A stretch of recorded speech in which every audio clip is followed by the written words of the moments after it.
का हमारा अगला सवाल, क्या राम रावण युद्ध और महाभारत का युद्ध धर्म युद्ध था? जी हां, त्रेता युग में श्री रामचंद्र जी और रावण के बीच में जो युद्ध हुआ था और द्वापर में कौरव और पांडवों के बीच में जो युद्ध हुआ था, क्या ये दोनों युद्ध धर्म युद्ध थे?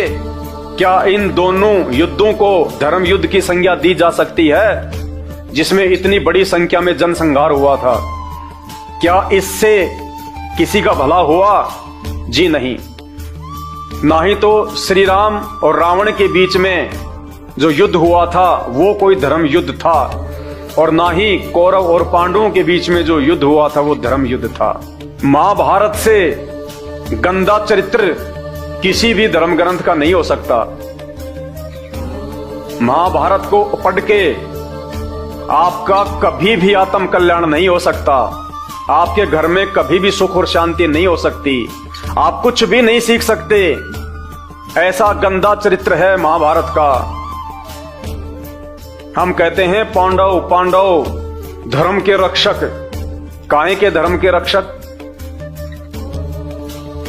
युधिष्ठिर ने अपनी औरत को जुए में दांव पे लगा दिया। क्या आप लगा सकते हैं आज? क्या यह धर्म का काम है? क्या आप कर सकते हैं यह धर्म का काम? पांडवों ने अपनी औरत को जुए में लगा दिया, जुए में। अब इससे गंदा चरित्र और क्या हो सकता है? आपस में भाई बंटवारे की लड़ाई, कोई दूसरे देश के राजा ने आक्रमण नहीं किया, यह कोई गौ रक्षा की कोई लड़ाई नहीं थी। कौरव और पांडव आपस में भाई थे और आपस में राज के बंटवारे को लेके ये महाभारत का युद्ध हुआ था। अरे आपस में भाई बंटवारे की लड़ाई थी, आपस में अपने घर में बैठ के निपटाते। 18 करोड़ लोग मरवाने की क्या आवश्यकता थी? इसलिए महाभारत के युद्ध को धर्म युद्ध की संज्ञा नहीं दी जा सकती। और यदि कोई साबित करे कि महाभारत का युद्ध धर्म युद्ध था तो कौन से एंगल से था? कोई ये कहे कि जो कौरव थे वो अत्याचारी हो गए थे, दुर्योधन बहुत ज्यादा अत्याचारी हो गया था, तो दुर्योधन ने कहां अत्याचार किए और किस पे अत्याचार किए? और यदि वो अत्याचारी था तो क्या श्री कृष्ण जी तो उस समय भगवान थे, 3 लोक के स्वामी थे? क्या उनमें इतनी भी पावर नहीं थी कि वो अकेले दुर्योधन का वध कर देते? दुर्योधन तो एक इंसान था, एक जीव था, वो तो भगवान नहीं था। और श्री कृष्ण जी भी तो राजा था। दुर्योधन से ज्यादा तो सेना श्री कृष्ण जी के पास थी। क्या श्री कृष्ण जी अकेले दुर्योधन का सर्वनाश नहीं कर सकते थे? उनके पास तो सुदर्शन चक्र है, वो तो किसी की भी गर्दन काट सकते थे। अरे जब भीम ने अंत में दुर्योधन को मार दिया तो क्या श्री कृष्ण नहीं मार सकता था? तो कोई भी व्यक्ति ये साबित नहीं कर सकता कि महाभारत का युद्ध जो है वो धर्म युद्ध था। आपस में जमीन का बंटवारा, राज्य का बंटवारा, 2 भाइयों के बीच में लड़ाई, कौरव और पांडवों के बीच में, और पूरी दुनिया का इन्होंने सत्यानाश करवा दिया। 18 करोड़ लोग मरवा दिए, दुनिया भर की औरतें इन्होंने विधवा कर दी, दुनिया भर के बच्चे इन्होंने अनाथ करवा दिए। और अंत में क्या हुआ? ना वो राज्य उन कौरवों को मिला, ना वो राज्य उन पांडवों को मिला। थोड़े दिनों बाद वो पांडव भी हिमालय में जाके जो है वो गड़ के मरे, वो राज यहीं रह गया, वो जमीन यहीं रह गई, और 18 करोड़ लोग मरवा दिए। फिर कहते हैं वो धर्म युद्ध था। खुद की औरत को जुए में लगा दिया, ये धर्म है? ये धर्म का काम है क्या? डूब के मरने की बात है, डूब के मरने की बात। आज कोई नीचे से नीचे गिरा हुआ व्यक्ति भी ये काम नहीं कर सकता जो अपनी बहन बेटी को, अपनी औरत को जुए में लगा दे। आजकल तो सरकार ने भी जुए पे जो है वो पाबंदियां लगा रखी हैं, और ये काम जिनको आप बहुत बड़े महान व्यक्ति कहते हैं वो सरेआम किया करते थे। तो भाइयों, महाभारत और रामायण ये 2 जो युद्ध हैं ये धर्म युद्ध नहीं थे। राम रावण युद्ध कोई धर्म युद्ध नहीं था, कोई सीमाओं की लड़ाई नहीं थी। भारत देश पे लंकापति रावण ने भारत देश को हड़पने के लिए उसने कोई जो है वो चढ़ाई नहीं करी थी कि श्री रामचंद्र जी ने भारत देश की सीमाओं को बचाने के लिए ये लड़ाई लड़ी। ना कोई ये गोरक्षा की लड़ाई थी। रामचंद्र जी की पत्नी को रावण ले गया। अब ये मुकदमा, ये मैटर राम और रावण के बीच का था। इतने लोग मरवाने की क्या आवश्यकता थी? 18 करोड़, 18 करोड़ की सेना मरी थी दोनों तरफ से। बताइए, अरे रावण तो एक इंसान था, लंका देश का राजा था, जबकि श्री रामचंद्र जी तो विष्णु अवतार भगवान थे। वो तो रामचंद्र जी अपने बलबूते पे, अपनी पावर के बलबूते पे सीता जी को रावण की कैद से छुड़वा के क्यों नहीं ला सके? क्या रावण से भी कमजोर थे? और रावण से भी कमजोर थे तो भगवान कहां हुए? तो ये कौन सा जो है ये धर्म युद्ध था। और बड़ी मुश्किल से 18 करोड़ लोग मरवा के सीता को अयोध्या में लाए और थोड़े दिनों बाद उस सीता को जंगल में निकाल दिया। ये काहे की धार्मिकता है? फिर रावण के पास ही रहने देते उसको, कम से कम बेचारी को वहां पे टाइम पे खाना पीना तो मिल रहा था। श्री रामचंद्र जी ने तो उसको जंगल में निकाल दिया, जबकि वो गर्भवती थी उस समय, लव उसके पेट में था, और अकेली औरत को श्री रामचंद्र जी ने जनता के कहने से और जंगल में छोड़ दिया। ये काहे की धार्मिकता है? काहे की मर्यादा है ये? क्या आप निकाल सकते हैं अपनी औरत को इस प्रकार से? तो ये कोई धर्म युद्ध नहीं थे, ये बहुत बड़ा उस काल का षड्यंत्र है, जो दुर्गा का पति है, जो ब्रह्मा विष्णु महेश का बाप है। ये बहुत भयंकर षड्यंत्र है उसका। ये तीनों देवता उसी के लिए काम करते हैं, ब्रह्मा विष्णु महेश। ये दुर्गा भी उसी के अधीन है, और इन सब ने मिला के यहाँ पे हम प्राणियों को फंसा रखा है। इस बात की पूरी जानकारी आपको जब आप YouTube पे जाके सर्च करेंगे सृष्टि रचना संत रामपाल जी भगवान, तब आपकी आंखें खुलेंगी कि हमारे को मारने और जन्म देने में इस काल का हाथ है। और ये कुकर्म, ये काल अपने तीनों पुत्रों के माध्यम से करवाता है, ब्रह्मा विष्णु महेश के माध्यम से। ब्रह्मा जी से हमारी उत्पत्ति करवाता है, विष्णु से हमारा पालन पोषण करवाता है, और शंकर भगवान से फिर हमारा संहार करवाता है, कोई बीमारी से, तो कोई एक्सीडेंट में, तो कोई लड़ाई झगड़ा करके। ये तीनों देवता हमारे को जन्म देते हैं, मारते हैं, पालन पोषण करते हैं। ये ड्यूटी दे रखी है उस काल ने इन तीनों देवताओं को। और वो हमें क्यों मारता है, वो क्यों जन्म देता है, इसके पीछे बहुत गहरी कहानी है।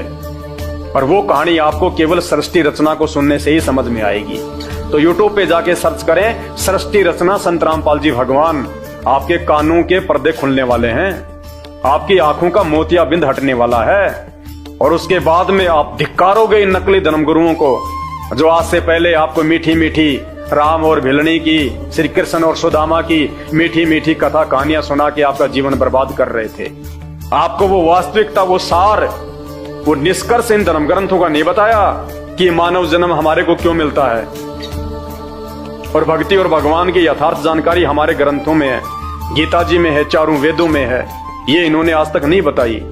आज तक ये 33 करोड़ देवी देवताओं में से एक भगवान नहीं बता पाए कि एक भगवान जो सबके ऊपर है, जो सर्वशक्तिशाली है, जिसकी भक्ति से हमारे को मुक्ति मिल सकती है, 84 लाख योनियों से हम बाहर निकल सकते हैं।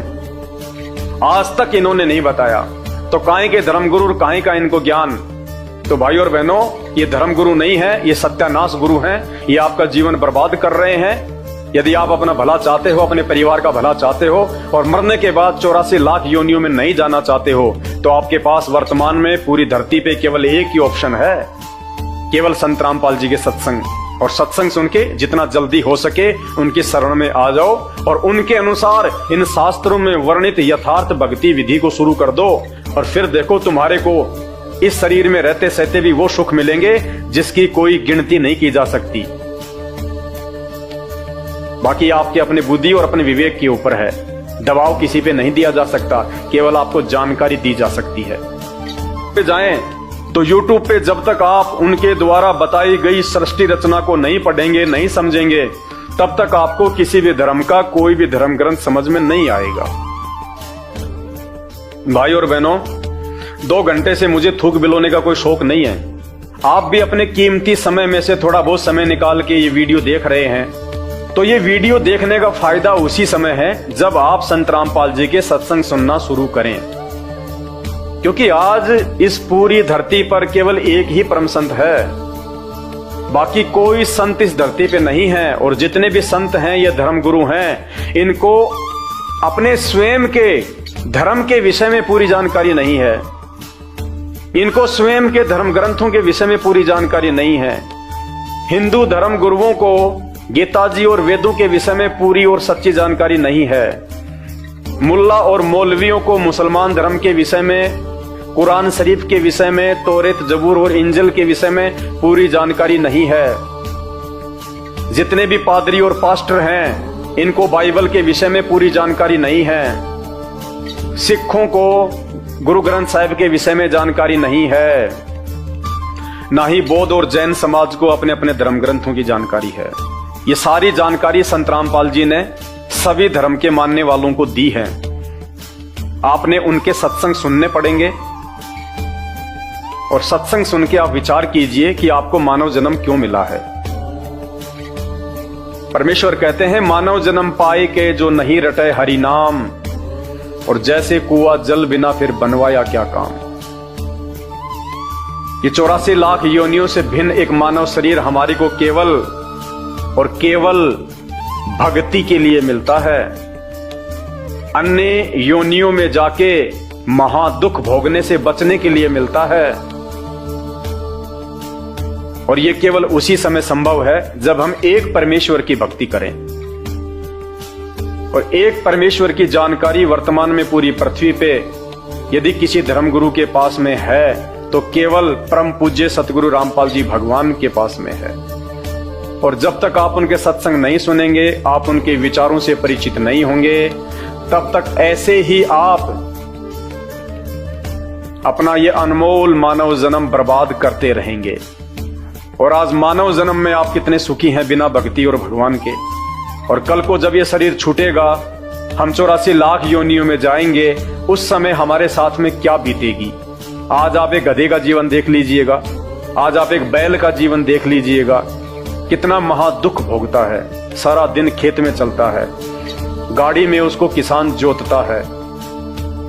एक गधा सारे दिन ईंट के भट्ठे के ऊपर कितनी मेहनत करता है, सारा दिन ईंटें ढोते रहता है।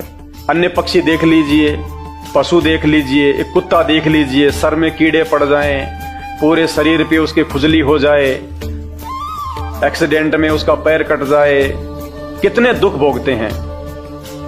आप और हमारे ऊपर तो छोटी मोटी कोई भी आपत्ति आती है, हम तो तुरंत अपने किसी रिश्तेदार को बता दें, कहीं से सहायता प्राप्त कर लें, मेडिकल प्राप्त कर लें, हॉस्पिटल में चले जाएं। भूख लग रही है तो खाना खा लें, कहीं भी 56 प्रकार के भोजन बना के खा लें। और कल को जब भक्ति सही नहीं करेंगे, और ये तो विधान है परमात्मा का, ये मोटे मोटे ग्रंथ भगवान ने कोई ऐसे थोड़े ना लिखवाए, मजाक में थोड़े लिखवाए। चारों वेद और ये गीता जी, ये पुराण, इनमें भक्ति और भगवान के विषय में जानकारी है। इस मानव शरीर से हमें क्या करना चाहिए उसकी जानकारी है। और यदि हमने वो कार्य नहीं किया, संत रामपाल जी की शरण में आके एकमात्र पूरे विश्व में उस तत्वदर्शी संत की शरण प्राप्त करके यदि हमने एक परमात्मा की भक्ति नहीं की, तो अगला जन्म 84 लाख योनियों का। फिर हमें ना कोई सत्संग के विषय में बताएगा, ना कोई समझाएगा, ना हम समझने के लायक रहेंगे। कहते माता पिता मिल जाएंगे लग 84 माही, सतगुरु की सेवा और भक्ति ये फेर मिलन की नाही। आज अनजाने में लोग कहते हैं माता पिता ही हमारे गुरु हैं, माता पिता ही हमारे गुरु हैं। बहुत अच्छी बात है, वो भी गुरु हैं, उन्होंने भी आपको जीवन जीना सिखाया है, बचपन में आपको शिक्षाएं दी हैं। लेकिन बिना आध्यात्मिक गुरु के वो माता पिता भी मरने के बाद 84 लाख योनियों में जाएंगे, और आप भी 84 लाख योनियों में जाएंगे। वहां पे ना आपको माँ बचाएगी, ना आपको वो पिता बचाएगा। तो ये परम पिता परमात्मा इस धरती पे प्रकट है, सबका पिता है, सबकी माँ है। ये हमें सत्य आध्यात्मिक ज्ञान देके 84 लाख योनियों से भी बचाएंगे। और इस शरीर में रहते सहते यदि हमारे ऊपर कोई संकट आना होगा, कोई परेशानी या कोई दुख आना होगा, हमारे कोई प्रारब्ध का, हमारे कोई पूर्व जन्मों के कुकर्मों का, उसको भी संत रामपाल जी अपनी भक्ति से काटने में समर्थ हैं। आपके ऊपर वो कष्ट नहीं आने देंगे यदि आप उनकी मर्यादा में रह के भक्ति करेंगे। तो मेरी केवल आपसे विनती है, आपसे प्रार्थना है, मैं आपको केवल समझा ही सकता हूं, बता ही सकता हूं, जानकारी ही दे सकता हूं। बाकी प्यास आपको होनी चाहिए, भूख आपको होनी चाहिए, तभी आप उस चीज को प्राप्त जो है वो कर पाएंगे। तो आज के वीडियो में केवल इतना ही। आगे फिर परमपिता परमेश्वर के आशीर्वाद से आप सभी भाई बहनों के मार्गदर्शन के लिए वीडियो आते रहेंगे। अभी तक यदि आपने हमारे Facebook page Pawan Das is live को फॉलो नहीं किया है तो आप जी फॉलो करें, वीडियो को शेयर करें ताकि यह जानकारी अन्य भगत भाई बहनों तक भी पहुंचे जो अभी उन अज्ञानी और नकली धर्म गुरुओं के चक्कर में अपने मानव जीवन को बर्बाद कर रहे हैं। बंदी छोड़ सतगुरु रामपाल जी भगवान की जय हो।